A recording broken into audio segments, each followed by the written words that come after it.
दोस्तों शाहिद खोसो vlog YouTube channel में तव्हां सभिनी दोस्तनि खे ख़ुशि आमदीद। अॼु जी अपडेट आहे वीरन जी बस्ती जी ज़बरदस्त धमाकेदार अपडेट। जी हाँ दोस्तों, जी अॼु जी अपडेट तव्हां न ॿुधी न ॾिठो त सम्झो तव्हां खां हीअ अपडेट मिस थी वेंदी। अॼु जी अपडेट में बहितरीनु अपडेट्स तव्हां ॾियण वारो आहियां तव्हांखे।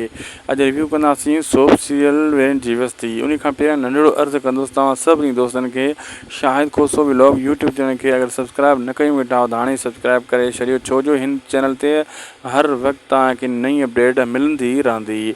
हलूं था अपडेट जी तरफ़, तव्हांजो घणो टाइम वेस्ट न कंदासीं। दोस्तों मां ॿुधाईंदो हलां त जंहिंमें शामिल ॾिसो जेको पहिरियों लॻो पियो आहे पंहिंजी कोशिशनि में, होॾां वरी जेको आहे शिरोज़, होॾां साले, यानी हर कंहिंखे पंहिंजी लॻाइल आहे त असां फ़तेह हासिल कयूं। लेकिन शिरोज़ खे इहा ख़बर न आहे त मुंहिंजे घर में मतिलबु अंदरूनी मूंखे कहिड़ो हिकिड़े उॾही खाए पई, छो त चवंदा आहिनि चङनि जे पोयां छुटा हूंदा आहिनि, जा चङनि खे बि सत कोड़नि जे अंदरि बि नुक़सानु थींदो आहे। ऐं शिरोज़ वारनि सां बि इहो ई असरु थींदो ऐं उनखे ख़बर ई न आहे त असांखे अंदरियों कहिड़ी उॾही खाए पई। होॾां वरी बेज़ार ख़ान बि हिकिड़ी ग़लति फ़हमी बि आहे, लेकिन साले खे वॾो नुक़सानु, साले जेको आहे फ़िलहालु थोरो घणो नुक़सानु उनखे मिलंदो थो अचे शिरोज़ वारनि मां या बेज़ार वारनि मां, लेकिन छा शामिर नुक़सानु ॾींदो शिरोज़ खे सभ खां वधीक या साले? दोस्तों शामिर बि नुक़सानु ॾींदो अंदरूनी तौरु, ठीकु आहे न, ऐं उन खां वधीक साले बि नुक़सानु ॾींदो शिरोज़ खे। तमामु जल्द अचण वारे एपिसोडनि में तव्हांखे इहा